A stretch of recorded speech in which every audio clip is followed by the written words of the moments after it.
So I'm here today with my son James, and I'm interviewing him about his upcoming adventure, I guess you call it, fundraiser called Climbing for Cancer. And I think this is probably one of your first interviews you've ever done. Yep, Yeah, so real quick, James, how old are you? 14, 14. When did you turn 14? October. October. So a couple months ago, a few months ago. Yeah. That's good. So you're getting ready to do something called, or you're doing a fundraising campaign called Climbing for Cancer. So what is Climbing for Cancer? It's a fundraiser for the Leukemia Foundation, and I'm gonna go climb Lebuchet East in Nepal, Lebuchet East in Nepal. Do you remember the elevation of the mountain, the height of it? 6,000 meters. Yep, just over 6,119 meters, so just over 20,000 feet. And like we said, it's a fundraiser for the Leukemia Foundation. We see how we have our Leukemia Foundation hats on, particularly if you're watching the video on YouTube. Of course, it's going to go out in audio and video form. And I guess why climbing for cancer? Why have you chosen to do this fundraiser? Well, about a year ago, my mum got diagnosed with myelofibrosis, which is a blood cancer, and I figured I should raise money for it. Yeah, it's a good way to raise money for Leukemia Foundation in honor of your mother, Mm. who has blood cancer. And what does that? Do you know what that money that you're raising funds for? It all goes directly to Leukemia Foundation. What exactly does that money? What is it used for by the Leukemia Foundation? It funds research. Yeah, no, that's good. And research is incredibly expensive to do. Yeah. So particularly things like this, and of course MF, blood cancer. It's not as prevalent as some of the other types of blood cancers, so it might not receive the same amount of research that some of the other ones do, the more prevalent, I guess, types of blood cancer. So anything we can do or you can do to help raise money to fund for the research. And also, um, I would imagine that some of that funding too is used to support families going through something like this. Oh yeah. Yeah, and has the, I guess, have you or the family received support from Leukemia Foundation um, in regards to your mother's diagnosis? Yeah, I got sent a letter about it.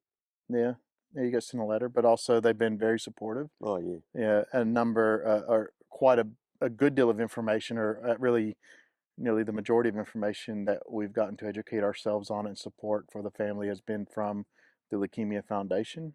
They've been very supportive, very good organization. So anything we can do to support them would be great. But going to Nepal, I guess, in summiting a mountain of that magnitude, I guess. Of course, it's not Everest, but it's in the same valley as Everest.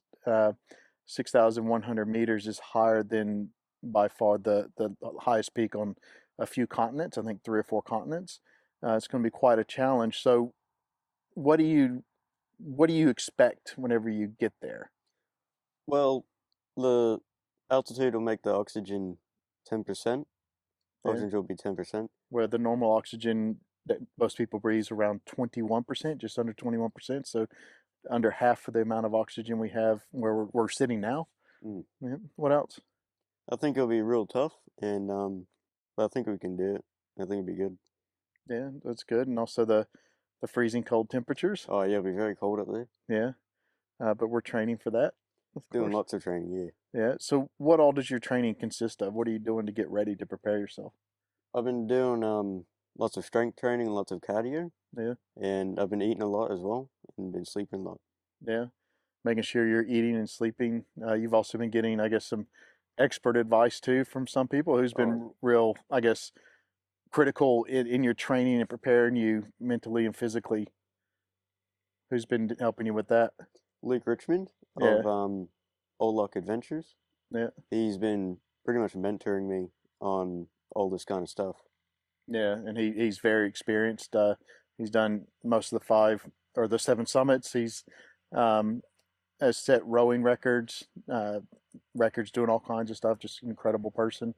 But yes, he's taking it under his wing a bit, and so it's good to receive that expert mentorship throughout the whole thing. We'll just stop right here for a second and let the tractor get by. Yeah, it's a cool tractor. Yeah. Yeah, so I probably won't cut this out of the video, but just let everybody know one of the neighbors, he's currently moving hay. It's that time of year here in Tasmania. Everybody's been cutting, raking, and baling hay, getting ready for this coming winter.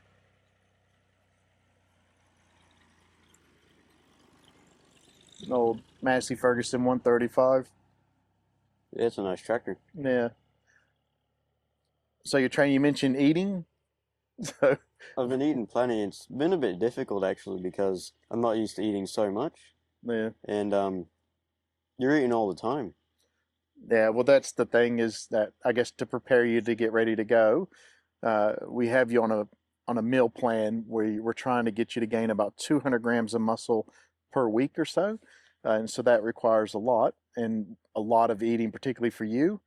And whenever we go out on some of our longer hikes and longer sessions, it's not unheard of to burn 5 to 10,000 calories in a day. So having not only replace those, but also to put you in a surplus to build muscle, and also it's important that you're eating well um, throughout your entire training so that you're recovering properly, and also, like you said, getting sleep too.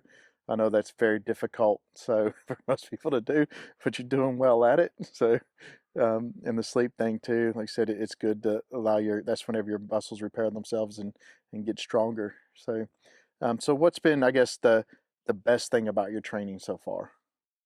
I'd say going to the gym. I really enjoy going to the gym and working out. Yeah.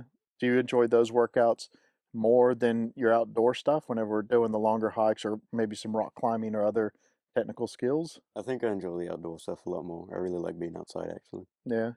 I can tell you kind of look like you're in your element whenever we're out there. And what's the worst thing about your training? I'd say probably Or maybe not the worst thing, the hardest thing. the hardest thing. Mm, I'd say tracking everything. yeah. Yeah. Yeah, because it can be really quite pedantic, just tracking down to the calorie what you're eating, tracking all your weight you're doing, the distances and everything. Excuse me, it's quite a lot to go through and everything. And I know I'm doing the same thing myself right now, but I'm kind of used to it. I haven't been an athlete formerly where you track all that stuff, but my meal plan's a bit different, of course, because we have different needs. Um, so what, I guess, what do you, I guess, as you're preparing to go mentally, how are you getting yourself ready? That's a odd question. An odd question. I guess it's something we talk about quite often, particularly when we're out hiking. And you probably don't even realize that we're preparing you for certain things when because doing things like this, like you said, reduced oxygen, freezing cold temperatures, long days, underweight, under stress. Very technical some days. It's mentally it's a mental game, or not game, I wouldn't say. It's a mental challenge just as much as it is a physical challenge. um, so far I'd say that we've done some fairly long hikes. You've done come close to 40 kilometers, carrying your pack and everything. Long days like that, you seem to go quite well, where some people, I guess, with fitness, getting that fitness preparation, that helps the mental side of it a bit more. But sometimes you get up there, and we saw this recently, you get out 15, 20 Ks, and you got 15 or 20 Ks to get back, but your body's starting to break down, you're starting to hurt. How do you push through that mentally in order to get back? Because if not, you're a liability to the whole team. And if this happens in some locations that you're potentially going to be at, people die because they can't get back in time. They're caught by the weather, things like that. They can't make it mentally. um, we'll wait till the just think about that one while the tractor drives by, and whenever you he gets through, we'll come back to this here in a second.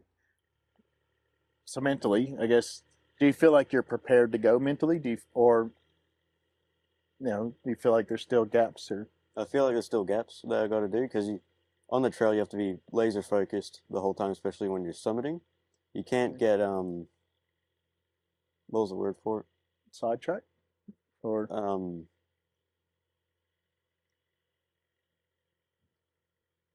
complacent? Complacent. You can't get Oh yeah, complacent because that's when people die. yeah. Complacency kills, and I think that we've had a lot of discussions about this too.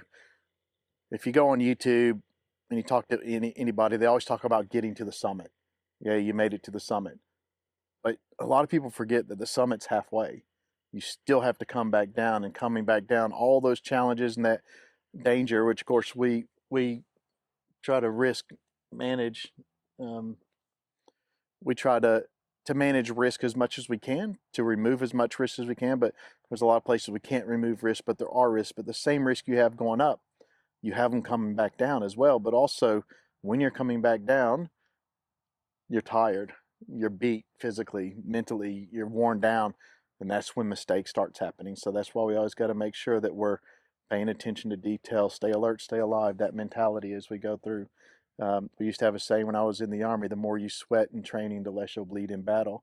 And that's the same thing here. While we're actually training you to a high level in order to prepare your body physically, of course, fitness plays a big part in it too, and also that mental side of it as well. So trying to get you ready to go.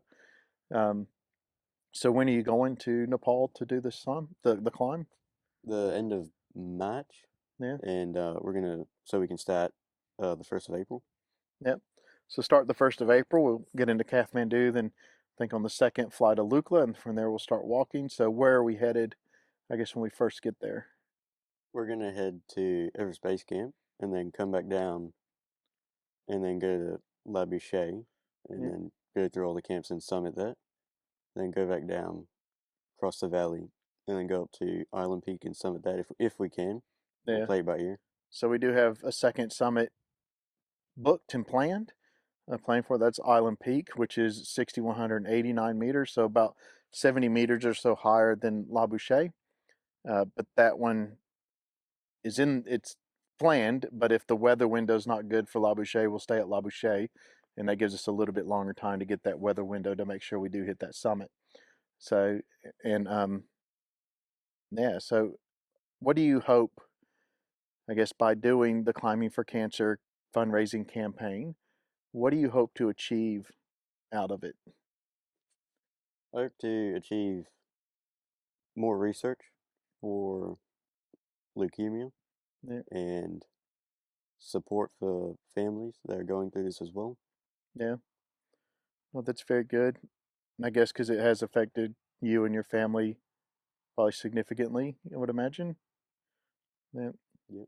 So, and I think, just for me, being your dad, of course, so I'm a bit biased, but I think whenever you were 13, whenever you asked me if we could do this to raise money for Leukemia Foundation, um, I was very, I guess, it was a proud dad moment for me because not a lot of 13-year-olds think about things like that or want to put themselves, I guess, in that kind of situation. But I guess yeah, for me, like I said, is a proud dad moment that to see that and the maturity that you've taken to your training and everything too, and how you're approaching it. But of course, we went out and Luke's a good mate of mine, and he's very experienced. Of course, I've done a lot too. I haven't done as much as he has, of course, um, but I think you've pretty much been in a backpack or carrying a backpack your whole life, I would imagine. Yep. Yeah. So I have photos of you when you were before you could walk in the back of a backpack, and ever since about the time you started walking with the backpack on going up. And we've always enjoyed things like that and climbing and doing a bit of rope work and technical work, which you've really have really excelled over the last probably 6 to 9 months or so in climbing too. And for me, understanding the risk and the dangers and things that we're facing, the way you've approached it and the way you're going about it, I feel comfortable being there with you, and that will do quite well um, as we go up toward the summit. We just have the tractor coming back. So I guess currently based here in Tasmania, do you think or do you feel like Tasmania is probably the best place we could be right now to get you ready to go to Nepal, other than the altitude? Because obviously we're not able to get anywhere near that here. But do you feel like Tasmania is a great place to get you, I guess, prepared to go? Tasmania is a great place to learn mountaineering and practice it Yeah, because there are lots of high mountains here and there's lots of rocks in the dirt. yeah, a lot of steep grades. Yep. We did one on Christmas Eve. And it's very cold down here as well. Yeah. So Christmas Eve, it's the middle of summer here in Tasmania. And just a week ago, over a week ago, Christmas Eve, we went up and did the Needles, which is a very short hike, but it's nearly pretty vertical. As we're walking together, James was leading and I was behind him. And we are probably only about a meter or two apart. But as I'm looking ahead, I'm just seeing your feet because you're that much higher than me as we're moving up. And do you remember what the temperature was that day? -7. Yeah, -7, and I think at one point it got to -9. Yeah, I think it did actually. Snowed on us a bit, sleeted, rained on us. Kind of pelted us with hail. Yeah, the hell that didn't feel too good on the face, but I guess that harsh condition really gets you it gives you a bit of confidence in your gear because like we said, as long as you're prepared for whatever comes at you, you'll be okay and you can still enjoy it. Did you enjoy that? Yeah, I did actually. Yeah, it's quite fun. It's amazing, particularly when you stand on a summit and you can look around and see everything. It's quite amazing, bit of achievement. So, so yeah. So, do you think that potentially, so this fundraiser, is it a one and done thing, or do you think it might be something that you'll do every year or in the future, maybe another summit, or like what are your plans for the future after climbing after you do the summit? I'm not going to say after climbing for some, excuse me, climbing for cancer ends, but after you reach the Lebuchet summit and you come back in April, what what do you think happens after that? Do you plan on doing more? That's an interesting question, and I'm not too sure right now. I guess we'll see what happens after it happens, and we'll see what the future holds. Yeah. So, but well, I know personally that you are planning on doing another summit, but maybe not under the Climbing for Cancer banner. But you're planning a Mont Blanc summit Yep. right now, and Mount Cook over in New Zealand as well. So, a bit more mountaineering over there too. So it's a good place to go, which is only about a 2 hour, 2.5 hour flight from here, which is great. Yeah, that's amazing. Yeah. So unlike the one going to Nepal. So are you going straight to Kathmandu from Australia, or are you making a stop in between? We're gonna fly from here, from Hobart to Sydney, Yeah, I think either Sydney or Melbourne. Yeah. Sydney or Melbourne, and then we're gonna fly from Sydney or Melbourne to Thailand, Yeah, Bangkok on the way over. Bangkok here, Yeah. and then Yeah. to Kathmandu, Nepal. Yeah. We'll spend about a day or so in Bangkok just to rest and relax. And then on the way back, Kathmandu to New Delhi. We'll stay in New Delhi for a day just to relax and then fly back to Melbourne and then back to Hobart. So if you can, I guess, feels like we're kind of coming to the end of the interview here a bit. If there's anything that you could say to leave the audience with that you want to say to them, what would it be?